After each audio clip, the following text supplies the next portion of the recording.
भैया ये करा दिया यदि माँ बाप को कोई चीज पसंद आ गया तो सूर्यास्त से पहले माँ बाप के पास होना चाहिए। यदि माँ बाप को खुदा न खास्ते कभी कोई बीमारी तकलीफ हो गई तो उसके इलाज के लिए यदि अमेरिका भी जाना पड़े तो तनिक भी ना सोचना पड़े। ये है कामयाबी आप लोग को जीवन।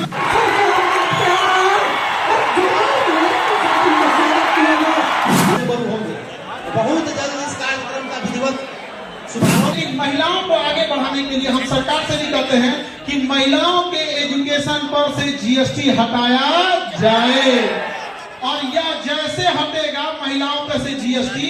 अब आप कहिएगा कि बेटी पढ़ाओ और बेटी बचाओ, 18% जीएसटी घर से लाओ, ऐसे कैसे होगा वो बताइए। आपसे जीएसटी हटना चाहिए कि नहीं?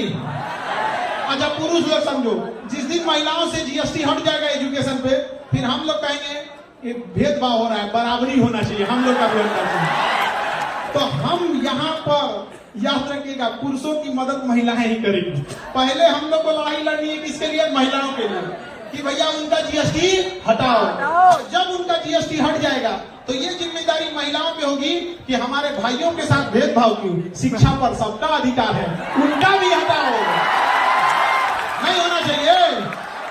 याद रखिएगा हमें वहां दिया जलाना है जहां अभी तक अंधेरा है। और शिक्षा कश्मीर से कन्याकुमारी तक हर गरीब तक पहुंचना चाहिए। हमारे यहाँ जब कोई रिजल्ट लेके आता है तो उसके पिताजी कहते हैं कि मेरी बेटी है, हम तो चाय बेचते थे, हिम्मत नहीं किए थे कि इतना हो जाएगा यहाँ पर। हमारे यहाँ एक लड़की बीपीएससी में सेलेक्ट हुई, ज्योत्सना नाम था। बियाह के 17 साल बाद उसने बीपीएससी का एग्जाम दिया। कहा कि सर बड़ा सस्ता था, हमने एडमिशन ले लिए, अब पढ़ने लगे, इतना आराम से पढ़ाएंगे, पढ़ते पढ़ते कब हम बीपीएससी के अधिकारी हो गए पता नहीं चला। सोचिए अगर लाख रुपया फीस रहती तो कोई हिम्मत करता? कोई हिम्मत नहीं करता। अरे हम लोग के पास पैसे का अभाव आ गया तो लोग हमको अलग अलग बोलने लगे। हम एक बार दिल्ली में थे तो एक आदमी के यहाँ घरे में काम कराना था, घर नहीं होता है, जोड़ाई उड़ाई कराना था, तो लेबर वगैरह की जरूरत थी। तो उन्होंने हमसे कहा कि खान सर बिहारी नहीं मिल रहे हैं। हम कहे कि भैया आपको काम कराना है, लेबर की जरूरत है, तो कहीं का रख लीजिए लेबर, यूपी का रख लीजिए, राजस्थान का रख लीजिए, हरियाणा का रख लीजिए, क्या जाता है। वो दिल्ली में थे तो उन्होंने क्या जवाब दिया पता है कि सर हमारे यहाँ ना लेबर को बिहारी ही कहा जाता है। सोचो कितना तकलीफ लगता होगा कि हम लोग कहां से कहां चले गए। जब मगध था ना, मगध, जब हम लोग कहां थे मगध में, तो गुजरात में अकाल पड़ गया था। तो मगध सम्राट चंद्रगुप्त मौर्य अपने सरकारी खर्च से गुजरात में झील बनवाया था, सुदर्शन झील, कि गुजरात के लोग को क्या हो सके, अनाज मिल सके। आज हालत ये हो गया है कि यहाँ 8,000 10,000 की मजदूरी करने के लिए बिहार का आदमी कहाँ जाता है? गुजरात जाता है। अरे हम लोग को बड़का बड़का बहुत ज्यादा फैक्ट्री में अपने जरूरत की चीज लगा दो। यहाँ भाषण देता है कि बिहार में फैक्ट्री होना चाहिए। भैया पहले तुम अपने एक अगरबत्ती का कारखाना लगा के दिखाओ, नहीं समझ में आया? अरे हमें हमारी जरूरत की चीजें तो हम लोग बना सकते हैं स्किल के दम पे। हमारे यहाँ का सीसीटीवी जो लगता है वो दिल्ली से आता है, तुम यहीं बना लो भैया। जो हम बिस्किट खा रहे हैं वो उत्तर प्रदेश से आ रहा है, यहाँ से बना लो। जो हम फूल खरीद रहे हैं वो कलकत्ता या बनारस से आ रहा है, कम से कम भैया ये कहता है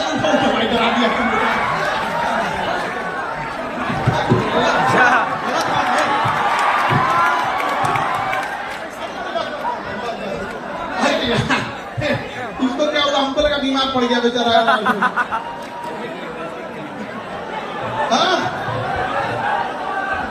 आप लोग का ये उत्साह देखकर जितने यहाँ लड़के लड़की हैं लोग, आप लोग अपने आप में जरूर बदलाव लेके आइएगा। समझ आ रहा है कि नहीं आ रहा है? बचपन में आप लोग के माँ बाप आप लोग को सस्ता खिलौना दिलाते होंगे, या उस गली में उस दुकान की ओर से नहीं ले जाते होंगे जहां पर महंगे खिलौने बिकते होंगे। ऐसा आप लोगों ने देखा होगा, दशहरे में जब कोई खिलौने बिकते होंगे तो आप बस दुकान पर देखकर खुश हो जाते होंगे। दिवाली में जब कोई पटाखे छोड़ता होगा तो किसी अमीर बच्चे के साथ हो लेते होंगे कि ये पटाखा छोड़ेगा तो हम भी खुश हो जाएंगे। याद रखिएगा, लेकिन जब आपके माँ बाप का बुढ़ापा आए तो जब वो चीज को खरीदारी करने जाए तो प्राइस टैग ना देखना पड़े कितने का है, उन्हें विश्वास हो कि उनका बेटा या उनकी बेटी कामयाब है। जो चीज पसंद आ गया पैक कर दो, जो चीज पसंद आ गया पैक कर दो। कामयाबी क्या चीज होती है कि यदि माँ बाप को कोई चीज पसंद आ गया तो सूर्यास्त से पहले माँ बाप के पास होना चाहिए। यदि माँ बाप को खुदा न तकलीफ हो गई तो उसके इलाज के लिए यदि अमेरिका भी जाना पड़े तो तनिक भी ना सोचना पड़े। ये है कामयाबी आप लोग को। जीवन ऐसा होना चाहिए और स्वयं का पेट ना भरे बल्कि अगल बगल का भी ध्यान रखिए। कोई किसान है उसको आप लोग कैसे आगे ले जा सकते हैं, ये सब चीजें बहुत होनी चाहिए। हालांकि हम जब भी चंपारण के कुछ लोगों से मिलते हैं तो उनके अंदर एक तकलीफ देखते हैं, वो समाज को बदलना चाहते हैं, लेकिन उन लोग क्या कर सकते हैं, इतनी कुव्यवस्थाएं रहती हैं। लेकिन याद रखिएगा धीरे धीरे करके जब पहाड़ों से नदियां निकलती हैं तो उन्हें ये नहीं पता होता है कि समंदर कितना दूर है। रास्ते में चाहे जितनी भी अड़चन आती है सबको चीरते हुए वो समंदर में जाके मिल जाती है। वैसे आप युवा हैं, आप लोग चीरते हुए इस पूरे बाधाओं को आगे जाइएगा। और याद रखिएगा लड़की लोग जितने भी लड़के हैं, आप लोग एक चीज गौर कीजिए, आप कभी चाइना जाइएगा तो वहां चाइना ने जो सबसे बड़ी ताकत हासिल किया ना, उसने लड़कियों के साथ भेदभाव नहीं किया। आज यदि कोई लड़की कोई मजबूरी में कहीं मजदूरी करने लगे तो लोग उसको 10 गलत नजर से देखने लगे। काम करने चली जाए तो हम लोग बैठे लोग उसके ऊपर उंगलियां उठाने लगते हैं। ये बहुत गलत सोच है। और लड़की आप लोग से भी करते हैं कि आप लोग जब भी आवाज उठाइएगा तो एक आवाज जरूर उठाइएगा कि हर 3-4 जिले के बीच में एक महिला यूनिवर्सिटी होनी चाहिए, जिसमें पढ़ाने वाला भले पुरुष टीचर हो लेकिन पढ़ने वाली कौन होनी चाहिए, महिला। इससे वो होगा कि जिन परिवार की मानसिकता अभी उतनी नहीं बढ़ी है, एटलीस्ट जो महिलाओं की पढ़ाई का विरोध करते हैं वो उस यूनिवर्सिटी में तो भेज सकते हैं कि नहीं मेरी बेटी इस यूनिवर्सिटी में सुरक्षित रहेगी। आप देखिए हर जगह पे वो सब्जी मंडी है तो कहीं कुछ है। हर जिले के अंदर एक 10-15 एकड़ का सरकार जमीन एक्वायर कर ले और उस जमीन की बाउंड्री करके उसके अंदर जितनी भी दुकानें लगेंगी, अगर वो केवल दुकान महिला ही लगाने लगे तो महिलाओं को एक दूसरे से देख के हिम्मत आने लगेगी। समाज में बदलाव अचानक नहीं होता है, धीरे धीरे होगा। पहले वो अपने पैरों पे खड़ा होना सीखेंगी उस 4 दीवारी के अंदर, लेकिन जब उनके पांव अंगद की तरह मजबूत हो जाएगी तो ये महिलाएं उस 4 दीवारी को पार करके झांसी की रानी की तरह अपना बुलंदी लहरा देंगी यहाँ पर।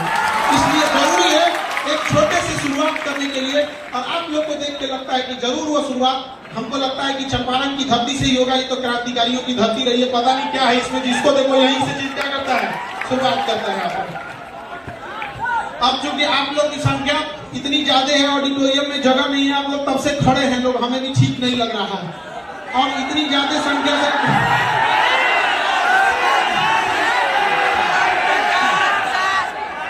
कैपेसिटी से ज्यादा आप लोग ऑडिटोरियम में आ गए हैं लोग, तो कभी कभी सोचते हैं कि हम एक नेक्स्ट जरूर विजिट रखेंगे, इससे बड़ा कोई हॉल वगैरह की व्यवस्था मानेंगे, जिसे कहेंगे कि जरूर कीजिए। और